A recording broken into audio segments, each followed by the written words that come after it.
disais que les pays africains qu'on peut prendre comme exemple, on a parlé du Ghana, mais il y a aussi d'autres pays auxquels on peut s'inspirer comme le Botswana, le Gabon et le Rwanda, qui ont été aussi formulés comme de bons exemples ou de bons élèves dans le rapport de la région africaine qui a été publié l'année passée en 2015. Alors, next. Je vais d'abord définir quelques concepts pour une meilleure compréhension commune. D'abord, l'assurance maladie, vous le savez vous-même que c'est comme un contrat en termes de bénéficiaires et de prestataires. Il y a un contrat moyennant un paiement où le prestataire donne un paiement, plutôt celui qui est assuré donne un paiement et moyennant les prestations qu'il va recevoir. Ok, j'étais au niveau des définitions de concepts et je disais que l'assurance maladie, c'est effectivement ce contrat entre bénéficiaires et prestataires, et le paiement direct, ce qu'on appelle les out-of-pocket payment, ça c'est aussi un paiement direct quand on va se faire soigner. Et il y a un seuil qui a été défini. Si on va au-delà de ce seuil, vous savez vous-même qu'il y a un risque de dépenses catastrophiques ou un risque d'appauvrissement dû aux dépenses de santé. Et effectivement, la protection contre les risques financiers, c'est protéger les bénéficiaires contre ces paiements catastrophiques. Et les primes correspondent à la contribution qui est donnée lors du paiement. Next. Alors ici, j'ai essayé de vous montrer l'évolution des paiements directs dans les pays de la région africaine. Dans les régions de la... Comment est-ce que les anglophones vont suivre? Alors, dans les régions anglophones, vous verrez quand même que les paiements directs sont en train de régresser de façon considérable. Si vous voyez... Ok, désolé. Mais ce que je disais, dans les pays africains, il y a une très bonne évolution de diminution des dépenses directes. Et vous pouvez voir les pays, la slide est petite, mais les pays qui sont en bleu, c'est les pays qui ont fait une bonne progression. Et les pays qui sont en rouge, c'est les pays qui augmentent plutôt leurs dépenses de paiement direct. Next. Alors, je veux juste vous parler de quelques mécanismes de paiement, comme je vous ai dit, pour harmoniser les types de mécanismes. Je veux vous parler de l'assurance maladie nationale, suivi de l'assurance maladie sociale, et ensuite les assurances maladie communautaires qui incluent les mutuelles de santé, la gratuité des soins, les assurances privées lucratives et la combinaison de mécanismes. Ici, je vous préviens, il ne faut pas me poser la question de savoir quel est le meilleur type de mécanisme qu'il faut utiliser. Je crois qu'à la fin de cette session, chaque pays devrait en principe choisir le type de mécanisme qui peut adapter à son contexte, comme mon prédécesseur a dit. Alors, next. En commençant par l'assurance maladie nationale, je vais donner les avantages, les inconvénients pour chaque mécanisme. Et en ce qui concerne l'assurance maladie nationale, c'est surtout les assurances qui sont gérées par le gouvernement ou une institution déléguée par le gouvernement. Ça, il y a plus d'exemples dans les pays anglophones, très peu dans les pays francophones, et ils sont financés plutôt par les impôts ou les autres modes de collecte d'informations directement au niveau de la source. Et les prestataires de services sont souvent, ou la plupart des fois, assurés par le secteur public. Alors, c'est une forme d'assurance qui a une bonne solidarité en ce qui concerne les risques financiers et qui prend en compte toutes les catégories de la population, aussi bien les riches comme les pauvres, parce que toute la population est presque couverte et à différentes catégories. Et la perception des contributions se fait de façon progressive. Comme c'est des impôts, c'est l'argent qui entre de façon progressive au lieu de demander une prime ou un paiement direct. Et c'est un modèle qui est facile à gérer. En l'occurrence, comme inconvénient, il y a des pressions politiques parce que quand il n'y a pas de revenus fiscaux, c'est que le gouvernement a les difficultés d'avoir l'argent pour financer l'assurance. Et il y a aussi manque de concurrence parce que les prestataires restent souvent que les prestataires publics. Next. Alors, l'assurance maladie obligatoire ou assurance maladie sociale. On a plusieurs exemples dans les pays africains et ce qui est en train même d'évoluer ou tendre vers ces formes d'assurance, c'est généralement les personnels salariés qui sont concernés. Donc, le secteur informel est moins concerné ou pris en compte dans cette forme d'assurance. Et parfois, il y a des institutions para-étatiques aussi des salariés qui sont inclus dans cette forme d'assurance. Et il a aussi comme avantage une augmentation progressive du paquet de services. Au fur et à mesure qu'il y a beaucoup de recettes, ils augmentent aussi les paquets et ils protègent les affiliés uniquement. J'ai bien dit que le secteur informel n'est pas souvent concerné. Ils protègent les affiliés contre les assurances, les affiliés contre les risques financiers. Alors, quelques exemples. Ça, c'est un modèle allemand qu'on appelle le modèle Bismarck. Et on peut le voir en Allemagne, en Colombie et en Corée. Mais ces pays ont eu l'avantage d'ajouter le secteur informel au fur du temps. Et dans les pays africains, on citera les Ghana et le Rwanda, qui ont commencé aussi par ce système, mais qui sont en train de voir comment intégrer le secteur informel. Et la plupart des pays maintenant ont mis en place les assurances maladies obligatoires, comme la Côte d'Ivoire, le Bénin, l'Éthiopie et le Sénégal, et j'en passe. Ils ont des lois, mais la mise en œuvre reste encore à développer. Ils ont développé des stratégies de financement de la santé, et ça en intégrant le secteur formel en version théorique, jusque-là. Maintenant, ce que nous attendons, c'est de voir comment mettre ça en pratique. Next. Voyons maintenant les mutuelles de santé, communément appelées les assurances maladies communautaires. Ça, c'est une affiliation purement volontaire, en termes de définition. Sauf que certains pays appellent ça volontaire, mais entre guillemets obligatoire. Et je me permettrai de citer le Rwanda, parce que c'est mon pays, et ça ne me dérange pas de dire que l'appellation est volontaire, mais en pratique, ce n'est pas vraiment une volontariat comme tel. On stimule les gens à adhérer et je crois que c'est une bonne chose en termes de gouvernance. Ça, c'est mon point de vue personnel. Étant des petits groupes d'individus et des petits montants, cela n'assure pas une bonne solidarité quand il s'agit des mutuelles, mais il augmente quand même le taux d'utilisation pour les personnes qui sont affiliées. Et quand il y a une subvention comme certains pays comme le Mali et le Sénégal de la part du gouvernement pour financer les mutuelles, cela aussi facilite l'accès d'une large population à ce type d'assurance. Donc, s'il y a une subvention du gouvernement, le paquet devient attractif. Mais s'il n'y a pas une subvention, vous verrez dans les inconvénients que ça provoque vraiment une sélection adverse et il ne protège pas contre les risques financiers et il y a un haut niveau de fragmentation. Parce que les plus pauvres sont totalement exclus. Les plus pauvres ne vont même pas accéder à ces mutuelles parce qu'ils sont incapables de payer cette contribution, quelle que soit minime, qui est sollicitée.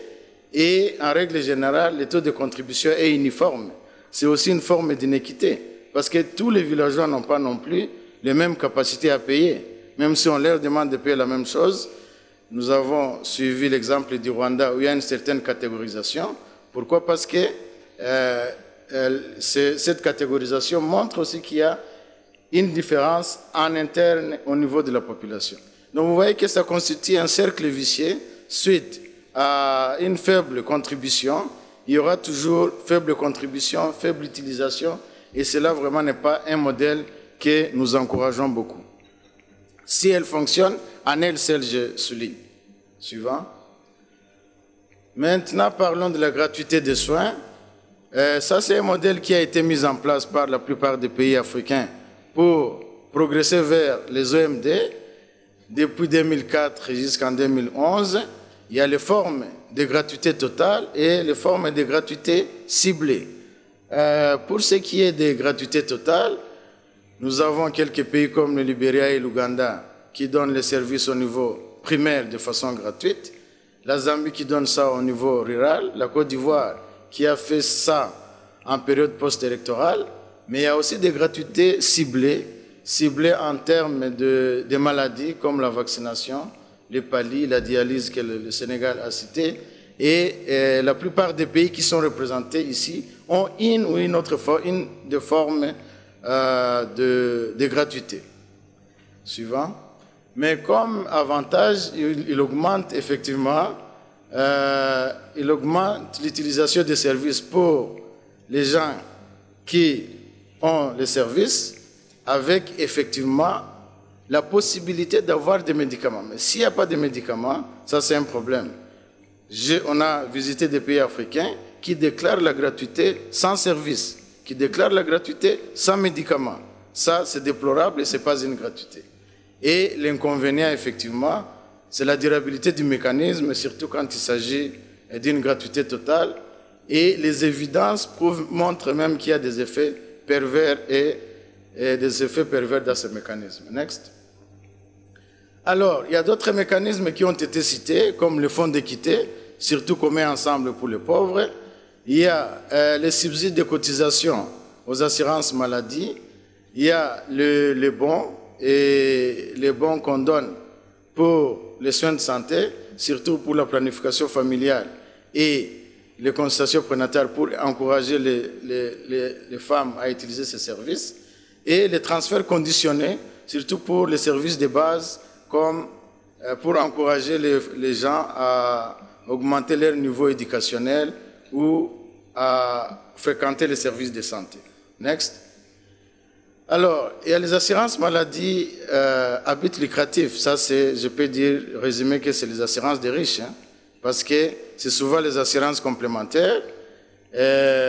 Si vous n'êtes pas riche, vous ne pouvez pas prendre le complémentaire sans avoir les basiques.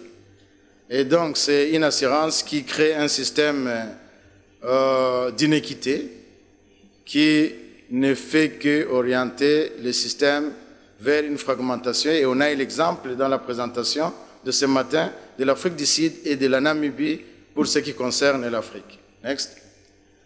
Alors, il y a la combinaison de mécanismes. On peut combiner plusieurs mécanismes, par exemple l'assurance sociale, les mutuelles communautaires et la gratuité, avoir un package. C'est pour ça que j'ai dit que je n'aurai pas une réponse en vous disant qu'il n'y a pas un mécanisme meilleur, mais plutôt chaque pays doit savoir sa situation, son contexte pour en faire un choix approprié.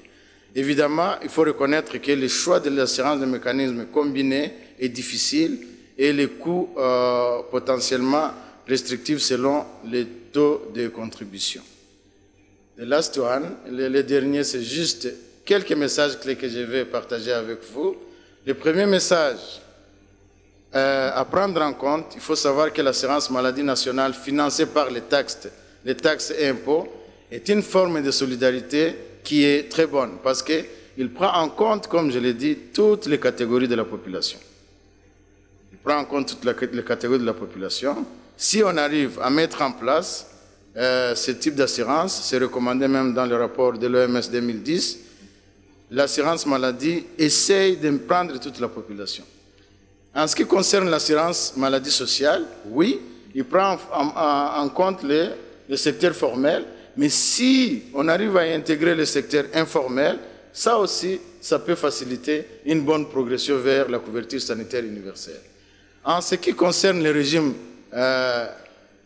volontaires, les mutuelles, excusez-moi, mais je suis dans l'obligation de vous décourager. Quand on utilise les mutuelles seules, les mutuelles s'avèrent contre-productifs. Mais il faut plutôt essayer de les utiliser en complémentarité avec les autres formes d'assurance qui existent. Alors, il y a eu une étude en Ouganda qui a montré que la gratuité peut donner des effets pervers. Si la gratuité est donnée sans service, sans médicaments, la gratuité ne réduira pas le risque de protection contre les risques financiers. Et enfin, la combinaison de mécanismes, et il y a un cadre juridique parce que nous avons vu les pays qui essaient de mettre en place la combinaison de mécanismes, le financement, la stratégie de financement est faite, mais il y a toujours un problème d'approbation de la loi portant sur l'assurance maladie universelle ou la combinaison des mécanismes par le Parlement.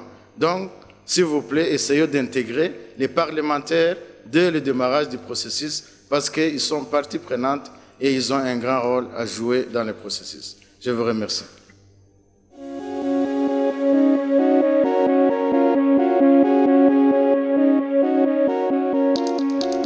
But the next session will be with Adolfo, and Adolfo might not mount the podium.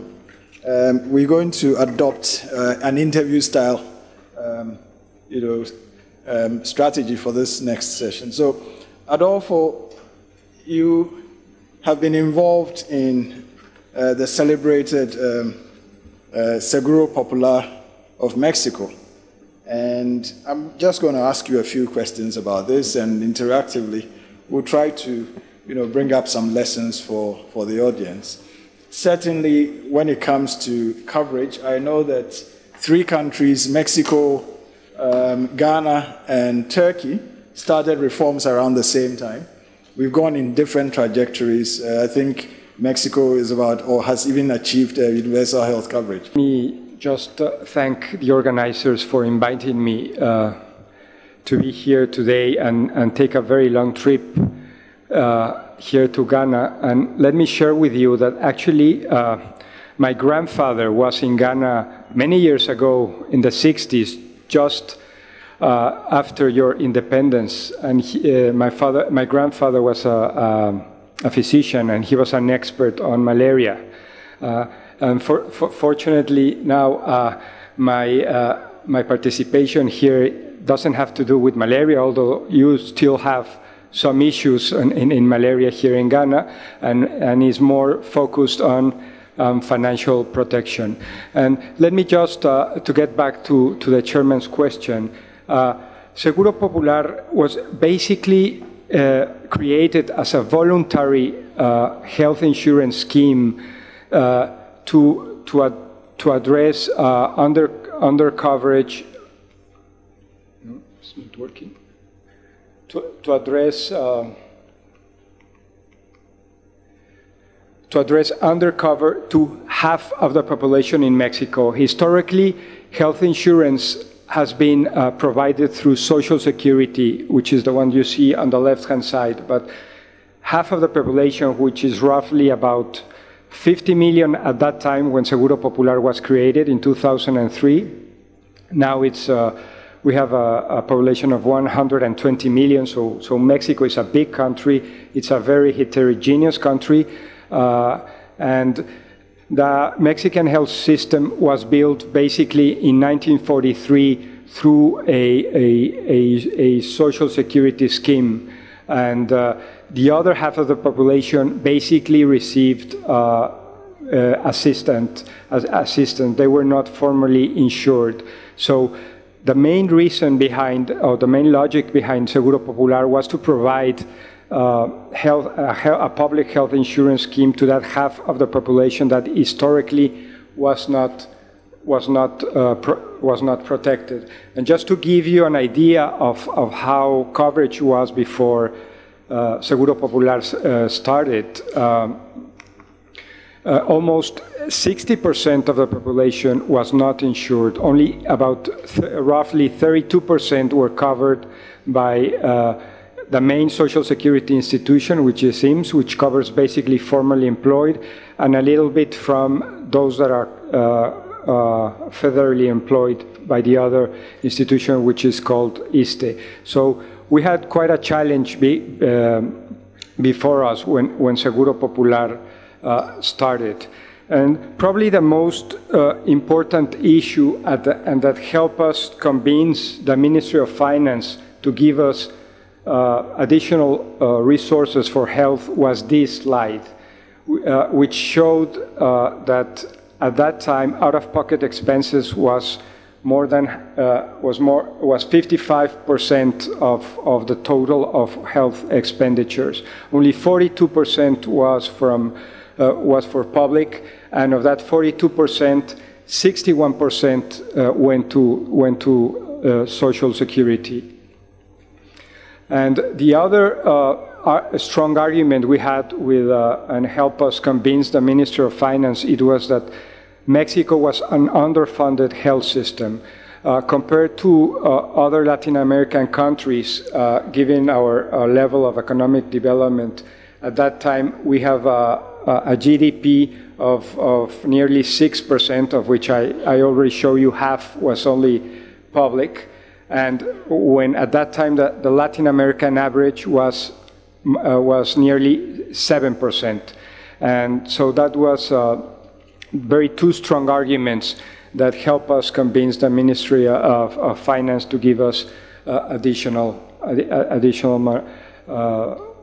resources. The other thing I would like to share with you regarding the beginning of Seguro Popular is that Seguro Popular started when democracy started in Mexico, when a new political party came into power after 70 years of rule of the political party that was ruling Mexico for a long time.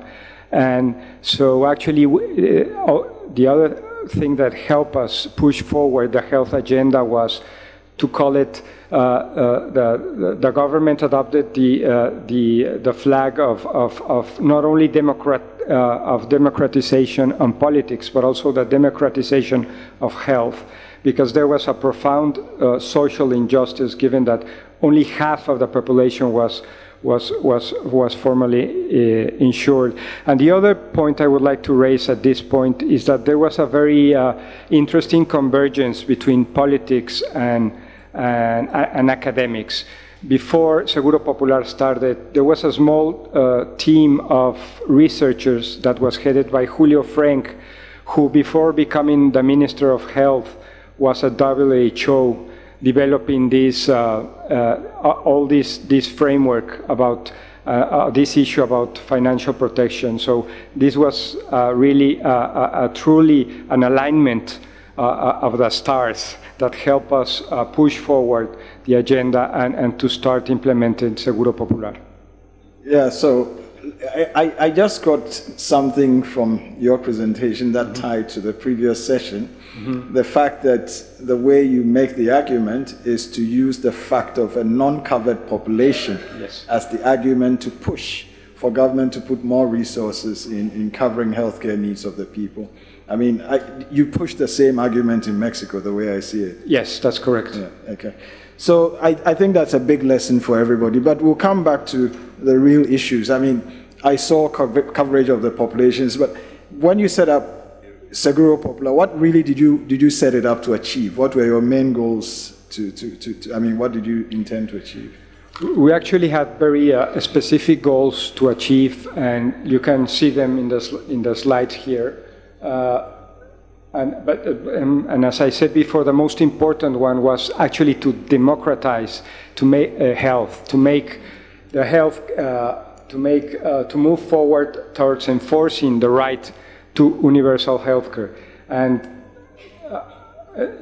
before Seguro Popular, actually by law, it's in our constitution, it is stated that health is it's actually a social right, but it has been since 1983, but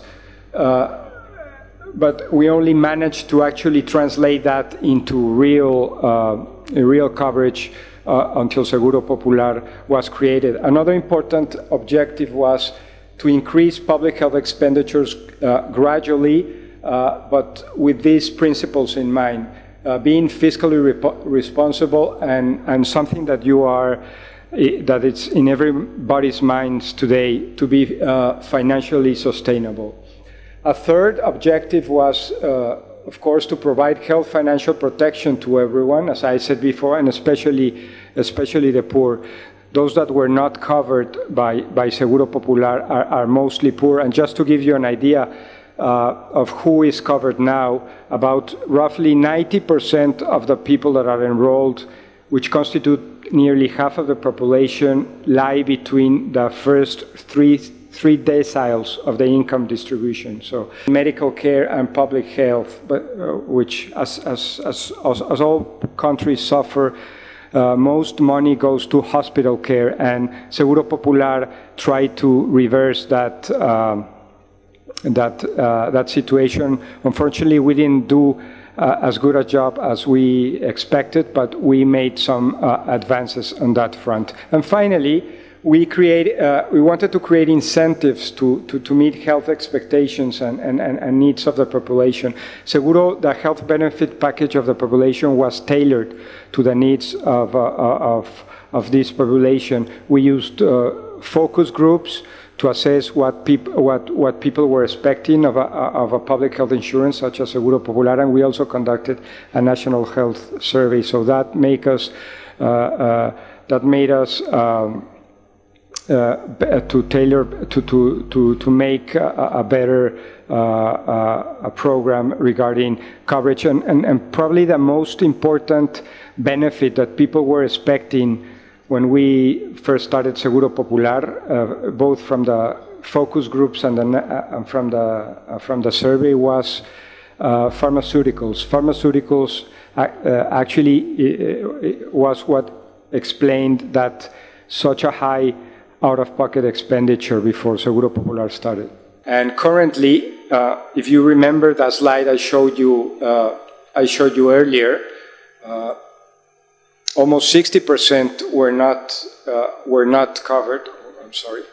And currently, we are still not achieved full universal coverage. We are 18% short. But lowering the percent of population from 60 to 20% is not a small feat. So this is probably one of the main achievements. You are probably asking, who are those people that are not covered? That are not covered? Who is that 20% that isn't covered right now? And it's basically, there are two groups of people. The first one, you must remember that Seguro Popular is a voluntary scheme. So at least 15% of that 18% are young people that really are not interested in being affiliated or covered. Young people consider themselves invincible, and they don't get sick, so they don't get insurance, basically. And the other 3% are actually the people that live in the most remote areas of the country. They are mostly indigenous people who live under very poverty conditions, but every country has always the challenge of how to get to those people, small localities in rural Mexico that have around less than 2,000 people per town. So that is something that we still need to address.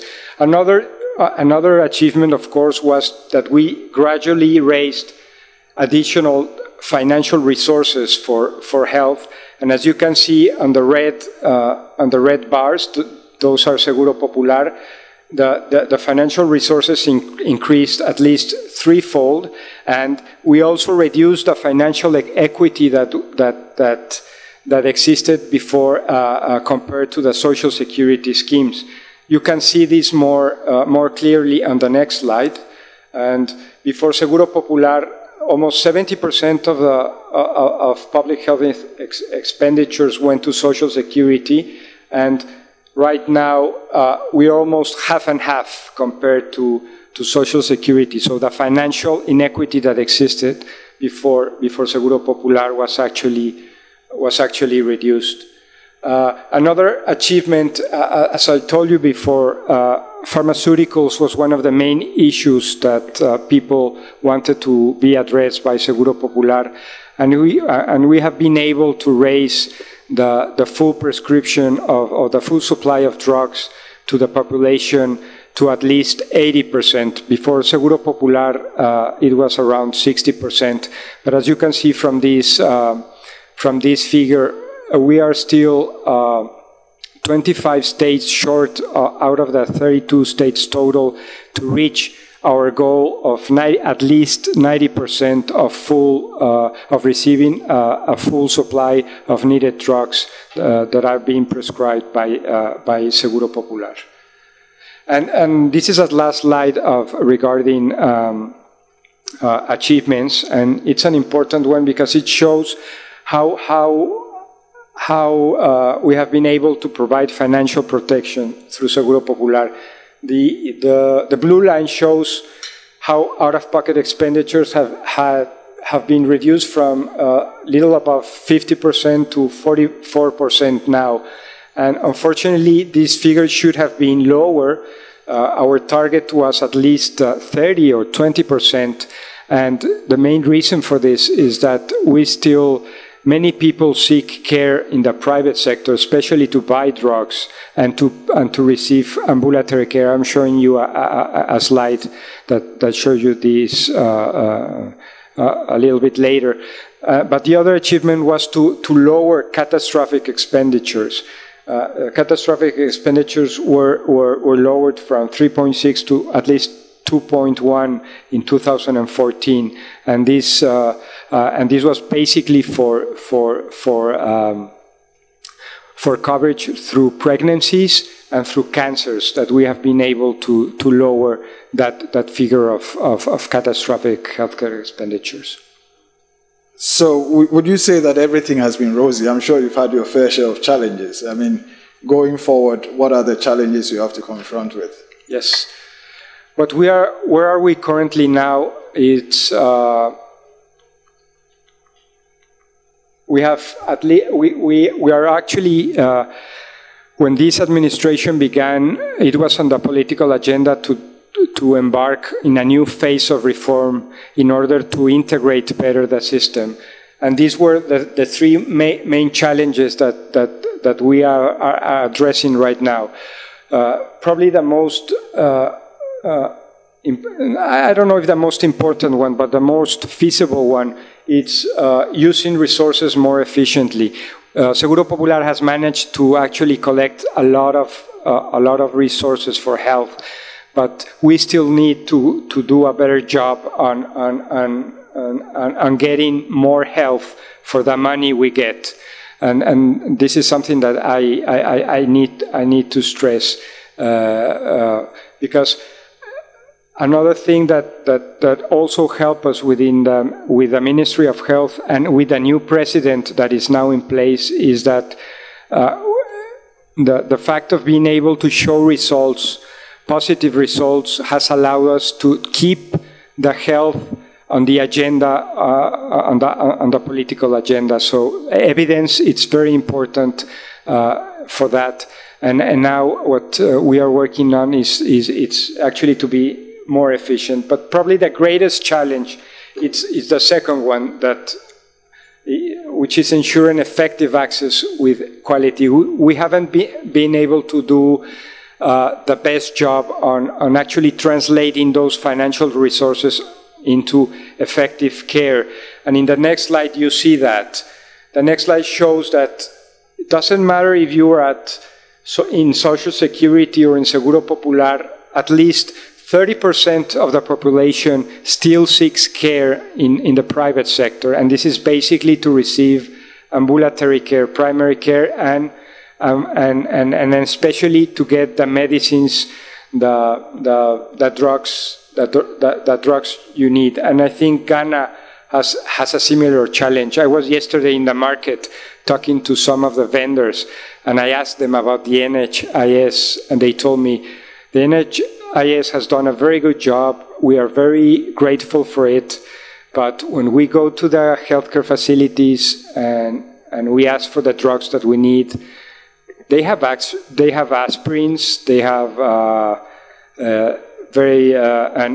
and drugs that help us to treat stomach aches. But for more the more expensive drugs are not available, and that is something that we are also facing in Mexico, and that's something that it is important to address, and it's a challenge.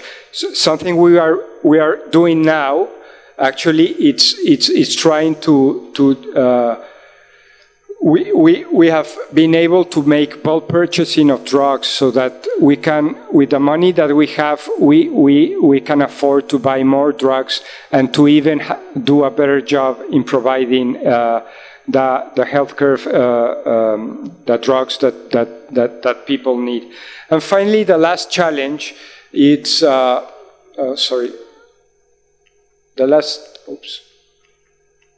last challenge is, of course, being more responsive to healthcare needs, of which pharmaceuticals are mostly important. So this is something that I'm sure not only Ghana, but all the countries that are represented here are struggling with to actually meet the healthcare needs of the population. Thank you, Adolfo. I think in the final stages of your presentation, you made the room light up when you talked about access to medicines, yes, which is something that everybody is grappling with all around. We'll come to that subsequently. But now, thank you very, very much for your presentation. Thank you. So now we've had the theoretical underpinnings given by Laurent and somewhat of, experience in long-term implementation in Mexico. Now we have Benny. Evelyn, Benny is probably now one of the new kids on the block. What has been your motivation and what are you doing? What are you seeing as the opportunities? Merci, Monsieur le Président. Je me sens un peu complexé, un petit poussin qui vient de commencer en 2009 face au Mexique. Ça me complexe un peu de parler après lui. Mais je pense que je vais essayer de présenter les petits pas que nous avons pu faire. Il faut dire qu'à l'instar de tous les pays de la sous-région, le rapport des comptes nationaux de santé au Bénin montre que plus de 50% des frais de santé, des dépenses de santé sont supportés par les familles. Et on observe aussi une grande fragmentation des dépenses de santé. Quand on considère les dépenses de santé, nous avons plusieurs sources de financement. En dehors du recouvrement des coûts par les familles, et qu'on prélève au niveau des centres de santé à travers l'initiative de Bamako, nous avons le budget national qui envoie des ressources au niveau des formations sanitaires. Nous avons les mutuelles de santé. On a aussi les mesures de gratuité. Des mesures de gratuité ciblées par âge, par maladie. En dehors de ça, nous avons actuellement beaucoup de projets qui interviennent directement des partenaires au développement, qui injectent directement de l'argent au niveau des zones sanitaires et des formations sanitaires. Tous ces financements-là, on observe que ça n'a pas vraiment fait bouger de façon sensible les indicateurs de santé. Donc, pour pouvoir... et comme on l'a fait remarquer dans la session précédente, le secteur privé couvre plus de 50%, offre plus de 50% des soins, mais dans la mise en œuvre de la politique nationale de développement de santé, ils ne sont pas très impliqués. Donc, cette situation nous a amenés à réfléchir et à enclencher des réformes depuis 2009. Et les réformes les plus importantes concernent essentiellement le régime d'assurance maladie qui, pour nous, on espère pouvoir atteindre la couverture en santé universelle avec ce régime d'assurance maladie. Mais en même temps que nous sommes en train de développer tous les outils pour ce régime d'assurance maladie universelle, nous avons opté aussi pour faire le renforcement du système de santé à travers le financement basé sur les résultats. Le régime d'assurance maladie, il est un régime contributif et la loi pour ce régime d'assurance maladie a été votée après 3 ans de plaidoyer en depuis 2009. Après 3 ans, on l'a voté en décembre dernier, le 28 décembre dernier 2015 et le plaidoyer a été fait en direction des ministres, de tous les ministres, de tous les parties prenantes, en direction des parlementaires et parfois de la société civile, parce qu'il y avait des syndicalistes qui ne voulaient pas du tout. Ils avaient l'impression avec cette loi qu'ils allaient perdre certains acquis. Donc ça a été un très long processus de plaidoyer. Donc, dans la loi et aussi au niveau du processus de financement basé sur les résultats, on a pris en compte les populations les plus pauvres. Par exemple, pour le financement basé sur les résultats, on a constaté au niveau des formations sanitaires que les personnes les plus pauvres, quand elles sont même contraintes de venir, elles ne sont pas prises en compte correctement. Il est vrai que l'habit ne fait pas le moine, mais quand ces personnes pauvres arrivent, on ne les traite pas bien. Donc, pour pouvoir améliorer la prise en charge de ces personnes, on a prévu des primes spécifiques pour la prise en charge des pauvres. Et pour déterminer ces pauvres, on a essayé de définir des critères d'identification qui ont été harmonisés au plan national. Ces critères ont été définis avec le ministère des Affaires sociales, les ONG, les partenaires de développement, et on a tout un processus d'identification des personnes les plus pauvres, et un recensement a été fait pendant 2 ans dans toutes les zones sanitaires. Aujourd'hui, on a la base de données des personnes les plus pauvres qui doit être en principe actualisée chaque année. On a d'ailleurs commencé à payer les services aux zones sanitaires qui ont commencé à assurer la prise en charge. On a commencé cette expérience dans des zones pilotes et le paiement a commencé. Il faut dire aussi que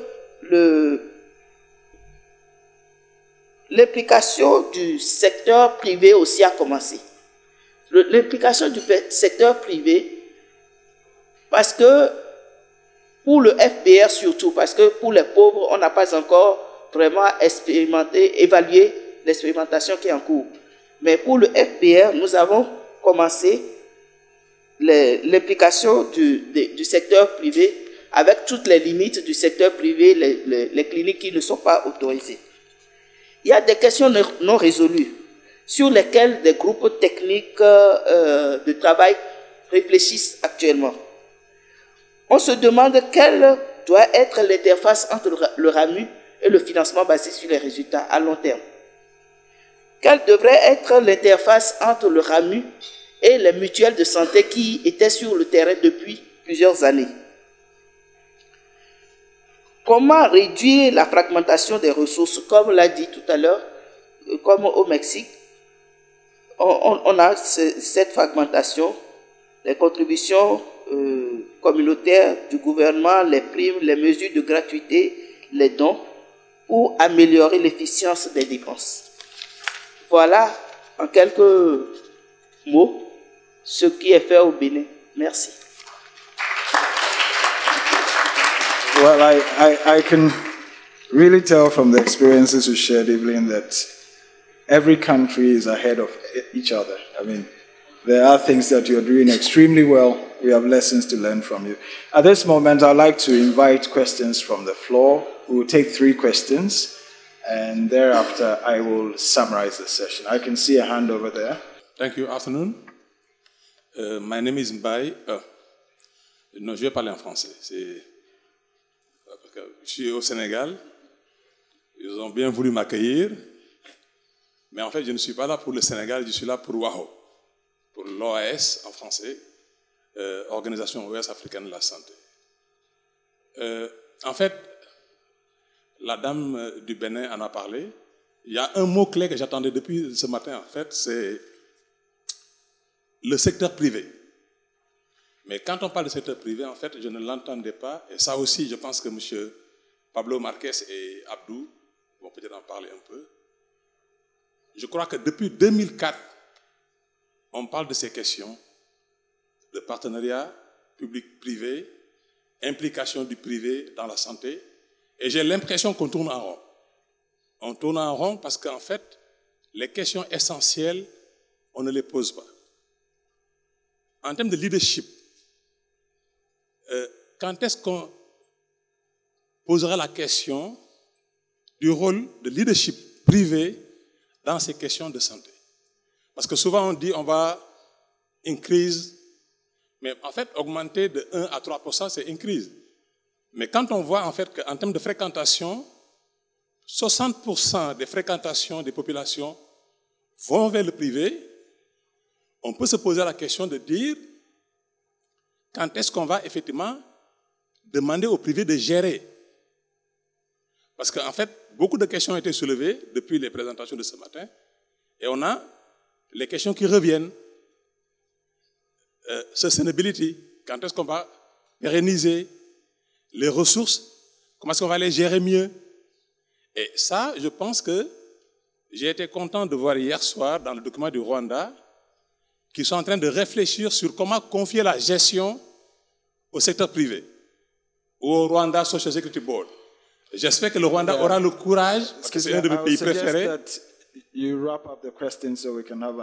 Ok, en fait, pour moi, je veux juste voir, je vois le Ghana avec le déficit, qu'est-ce qu'on va donner comme secteur privé, comme leadership rôle au secteur privé dans ces questions de gestion?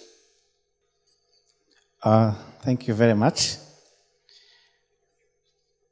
Yeah, my name is Michael Karangwa from USAID Rwanda Mission. I have like 2 questions in one. One is, as you can see, most of the funding into the health insurance scheme over almost 2 decades of reform is basically from the taxpayers' money. Now, one question is, could you enlighten us more about how you created an enabling environment for the stakeholders in charge of the state finances to allow for a favorable fiscal space for health spending at the central level? You also mentioned from your presentation that we have around 30, I think, governments or districts. So, but what I'm trying to talk about is on fiscal decentralization. So over time, given the effective decentralization and the governance of Mexico's health system, what were the enabling environment for them to have a favorable decision space for many factors that could have contributed to have the ownership of contributing the state funds to the scheme so that the population is covered.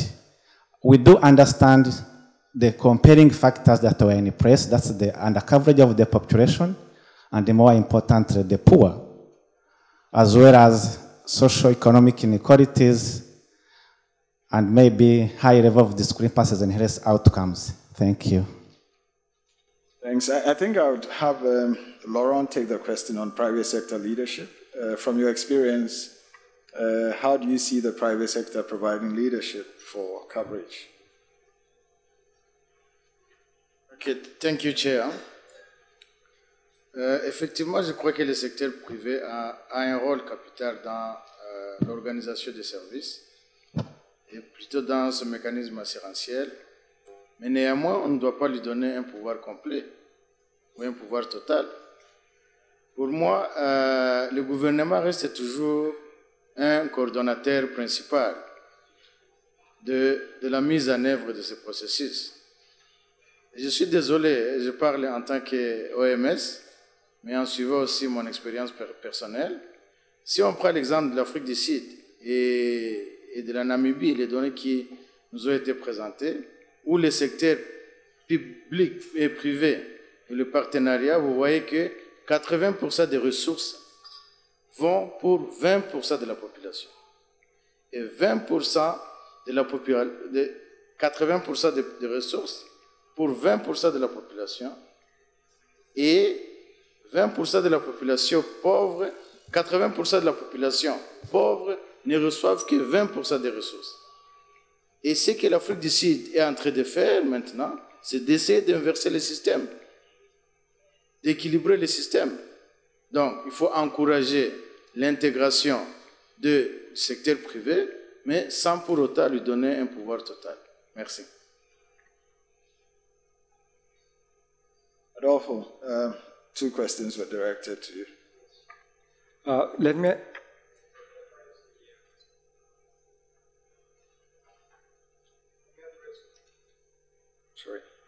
me address first the leadership role. I don't think, personally, I don't think the private sector has to play a leadership role regarding healthcare, and I'd like to stress this. This doesn't mean the leadership role has to come from the government.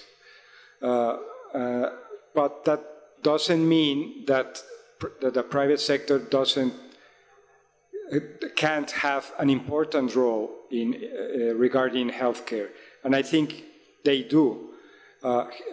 Private providers should be part of the system, and in Mexico, Seguro Popular actually, one of the advantages, as I said before, of doing an explicit benefit package and to estimating a good cost a capita is that we have some experiences in some of the states where the state governments have decided to contract private providers to provide healthcare through the capita that is funded by the government. So it is so yes, you should use private providers as part of the system, but not as assuming a leadership role. That role should still be played by the state. And regarding the question about decentralization, I'm sorry that in so short a time I couldn't explain better how the Mexican health system works. But basically, Seguro Popular was funded both from federal and state resources, but for many years, most of the resources that were allocated to health were from federal funding. So another thing that Seguro Popular managed to do was to convince the state governments that it was a good idea to provide additional funds for it. And actually, I think the most important actors from an operational perspective, and that actually deserve more credit than most federal politicians have given them, is that they were actually the ones who implemented Seguro Popular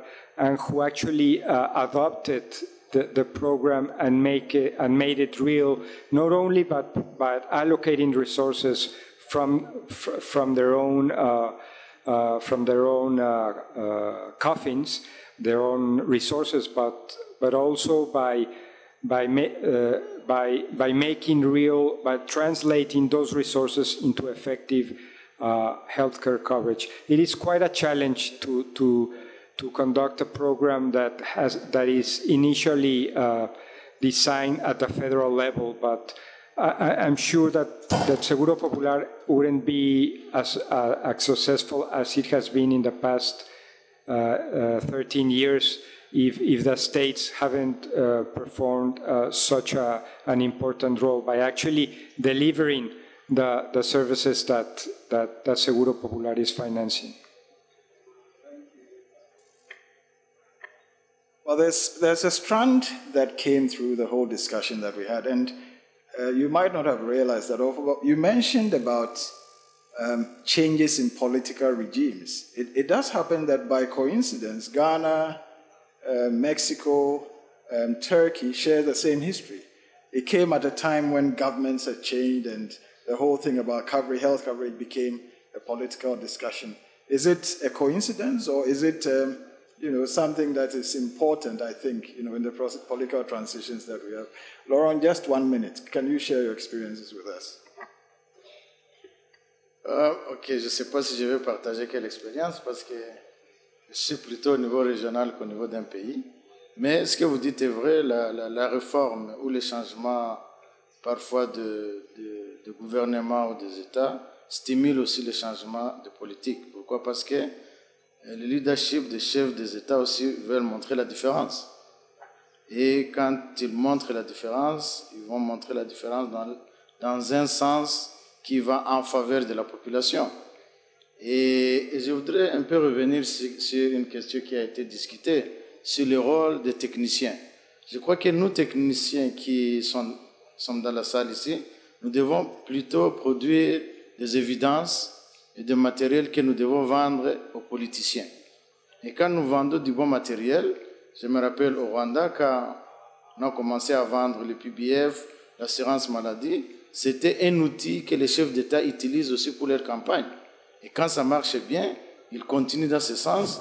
Et quand ça marche mal, vous savez comment les politiciens sont capables de virer rapidement, ils abandonnent ça. Donc, ils attendent les bonnes choses pour en utiliser dans le sens politique et dans le sens de leur faveur. Donc, produisons des outils qui vont leur permettre de convaincre la population. Et ils vont le prendre et ça va même faciliter la pérennisation. Mais si les outils ne sont pas bien produits, s'il ne s'agit pas des outils qui peuvent convaincre la population, certainement qu'ils ne vont pas prendre ça. Donc, produisons des bons outils que nous allons vendre à nos politiciens et nos politiciens vont les utiliser et nous soutenir pour les mettre en œuvre. Merci. Thank you. The Mexico presentation earlier this morning, Ghana's presentation showed that these systems are already in the midst of reform. Ghana, Mexico, Turkey, I believe, many other countries. Now, Evelyn, you have just started implementation. Can you tell me in 1 minute whether, as part of your design, you have thought about periodic reforms to make the system better? Actually, I had a slide for that, but I didn't have time to show it. I don't know if they can put my presentation. It's just a table that summarizes what we are actually. Is the last slide? Yeah, it's this one. So what I basically did is to address the 3 challenges that I identified earlier. And for using resources more efficiently, we're actually creating a new legal framework to enforce, as I said before, more effective and transparent use of resources. Seguro Popular underwent a new law 2 years ago in order to achieve that. In every country, when there is a lot of money, there is always the risk of fraud and abuse and corruption. And unfortunately, in Mexico, we had 2 states that historically have been doing a very good job on health, but I think it was too tempting, the money, and actually 2 governors are now outlaws because they misused the money of that was originally intended for health. So we actually are trying to be more strict about how resources are used. And the other strategy that's important to stress out is the bulk purchasing of drugs at the federal level to ensure resources from savings and to improve healthcare delivery, because as I said before, drugs, pharmaceuticals are very important, especially for the people. Evelyn, and just tell me in a minute, what is your thinking about reform as integrated into system design? Oui, je pense que tout système après mise en œuvre doit être évalué à une étape donnée et prendre en compte les contraintes et les difficultés et essayer de trouver des stratégies pour les lever. Je pense que nous sommes dans cette logique Et c'est pour ça, par exemple, pour la prise en compte des plus pauvres, on a commencé à un niveau pilote pour, après évaluation, prendre en compte les contraintes liées à ces personnes-là ou passer à l'échelle. Donc, nous pensons quand même que nous aurons des étapes de réforme. Merci. Le problème qu'on constate aujourd'hui, c'est que le Bénin est un pays où il y a un engagement politique fort du président. Je veux dire, c'est un pays où on le voit le président toujours parler de ça. Il y a même eu 2 cérémonies de lancement du régime d'assurance maladie universelle. Et pourtant, ça ne décolle pas. Alors, ma question, c'est vraiment de partager avec nous quel est le problème. Parce qu'ailleurs, les gens disent que c'est parce qu'il n'y a pas l'engagement politique que ça ne va pas. Mais chez vous, l'engagement politique est même plus fort que l'engagement des techniciens. Alors, ce serait bien que vous partagiez cette expérience avec nous. Merci. C'est une question qui n'est pas facile, mais je vais me jeter à l'eau. Il faut dire que dans le cas, le politique, le support politique est bon, mais parfois il nuit. Je vous explique. Il y a le support politique, dans notre cas, a dévancé la mise en place de tout le dispositif technique. Donc, toutes les évaluations, tous les outils n'étaient pas encore mis en place que quand le président a forcé. Mais il faut dire que le président l'a fait parce qu'au plan africain, il avait un rôle, c'était de lancer l'initiative au niveau africain. Donc, il avait cet agenda africain qui l'a amené à forcer un peu le lancement du régime d'assurance au niveau national. Donc, le technique a été un peu pris de court par rapport à l'engagement politique. Donc, c'est ce qui fait que nous avons jusque-là un retard dans la mise en œuvre. Merci. Well, thank you very much. Laurent, 15 seconds. Thank you, Chair. Je crois que ça, c'est un élément important sur lequel on doit réfléchir parce que il faut prendre en compte dans le processus de mise en œuvre aussi bien l'exécutif, le législatif et les techniques. Le pouvoir exécutif, le pouvoir législatif et le pouvoir technique. Et je le dis parce que dans les appuis que l'OMS donne au pays, parfois l'exécutif avance rapidement et après il se retrouve bloqué par les législatifs, les parlementaires qui refusent de voter la loi ou qui traînent la loi, et les techniciens qui n'ont pas anticipé pour avoir des documents techniques à temps. Donc je crois vraiment qu'on doit y réfléchir, avoir une certaine complémentarité et synergie entre les 3 niveaux. On peut faciliter l'avancement des choses. Merci. Well, thank you very much. Just in summary, I would say that what I got from this is the fact of one state leadership. The state should lead the process. The second thing is that whatever we do must be targeted at getting customer satisfaction. Thirdly, we have to set priorities because resources are limited. We have to use them effectively. We have to commit ourselves to quality services. Let's be mindful that it's never a one-size-fits-all. And we have to make a case for coverage of the poor. We have to engage the private sector because the private sector does not necessarily lead, but it's a champion for innovation and operational excellence. And finally, we should not be taken by tokenism. When we start, we must go the full length. The customers, the clients, the members that we serve must have confidence in the system in a way that when they go to seek health services, they get the services that they need. On this note, I want you to give a big applause to the panelists here and to yourselves for quite a good session. Thank you very much.